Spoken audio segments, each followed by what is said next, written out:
Hello, today we're going to prove another really interesting integral, um, which actually follows from the integral that we did last video.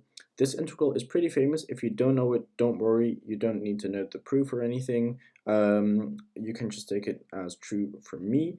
And if you do want to look up the proof quickly, you can look it up on my channel or anyone else's channel. It doesn't really matter. This is the result that we're going to use here, this bottom integral.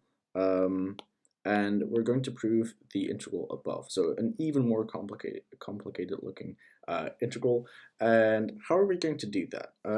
As I said, or I haven't said before, but actually we're going to call this integral a function of a, that is. So that's pretty important. X is obviously the variable we're integrating over, so that's not the variable of this function. We're going to have a function of of a. Now, how are we going to use this function in any way to get some kind of pattern that we can use?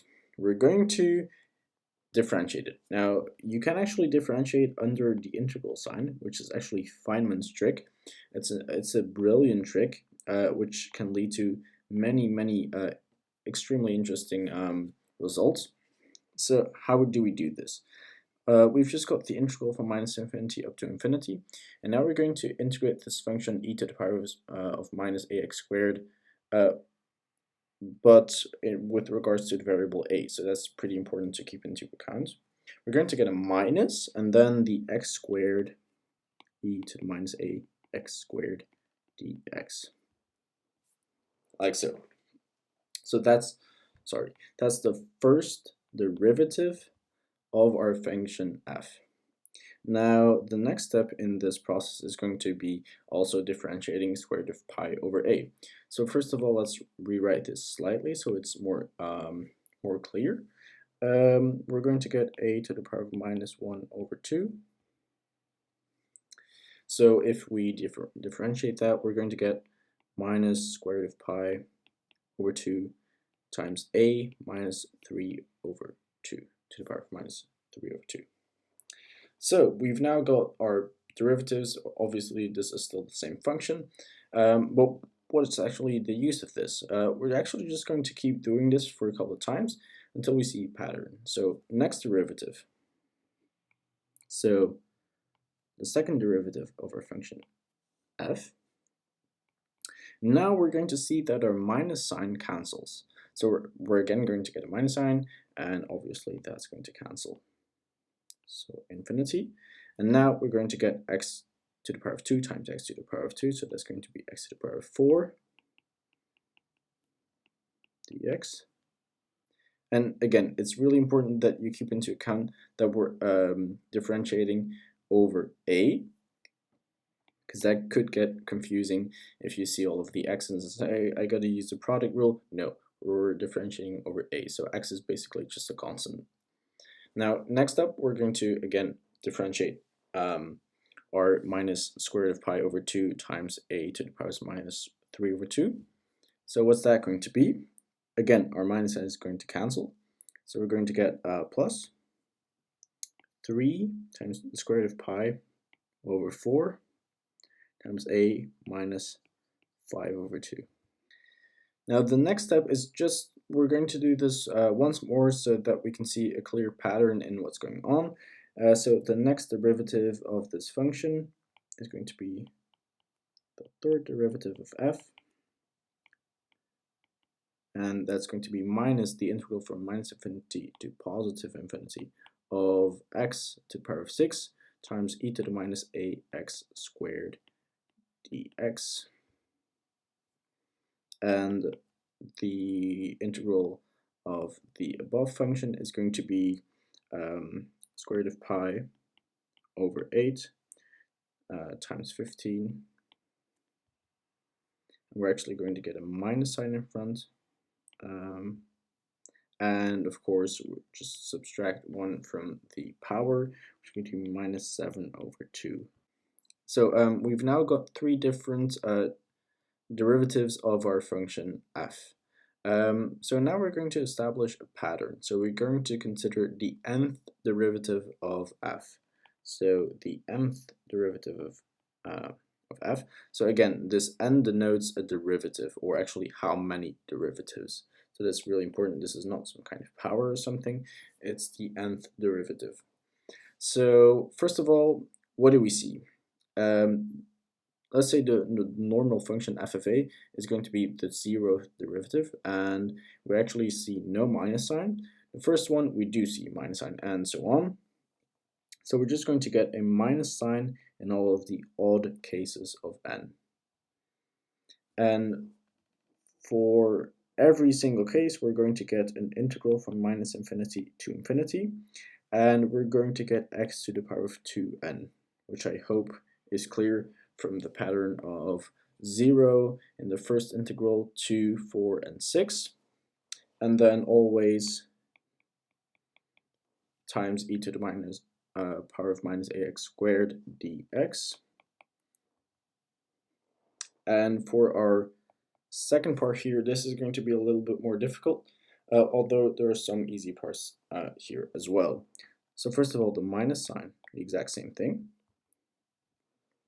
And second of all, we're going to get this in the first derivative times 1, second derivatives times 3, and then times 5.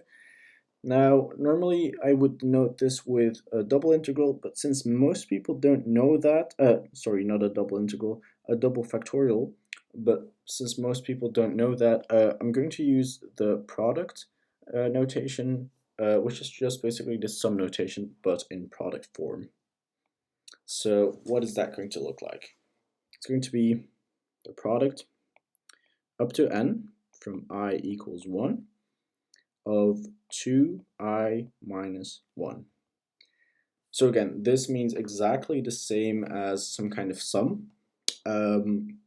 So let's see, if n equals 3, we're going to get 1 times 3 times 5. So that comes from, we plug in 3 into I, we get 6 minus 1, which is going to be 5, and so on for all the other factors of this product.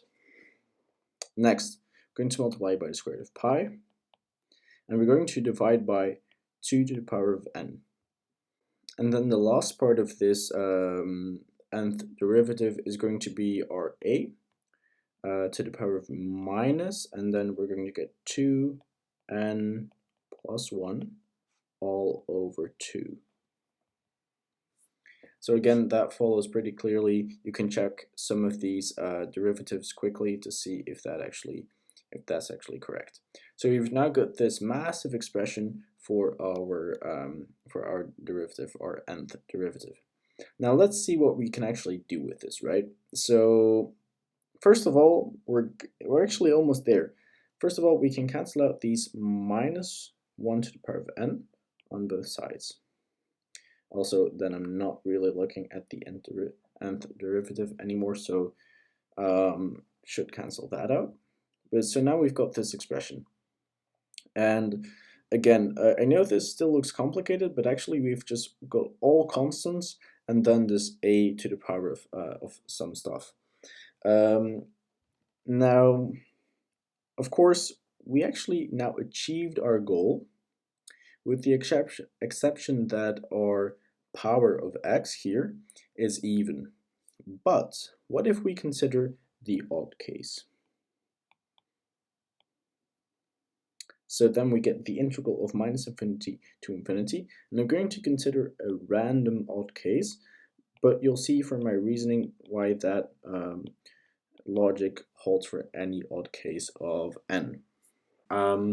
With just an arbitrary number for a, and now at this point n is equal to 0. So let's just shift n for a couple of values, and the even values are this one, which I think is pretty logical. Of course, you're going to get only positive outputs for the function, and then odd values look like this.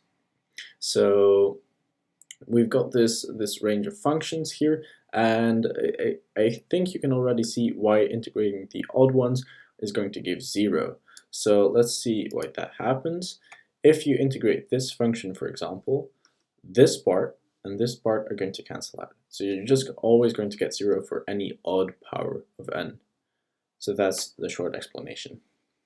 So as we've just seen, all of the odd powers of x are going to give us a result of 0. So actually now we can sum up this integral here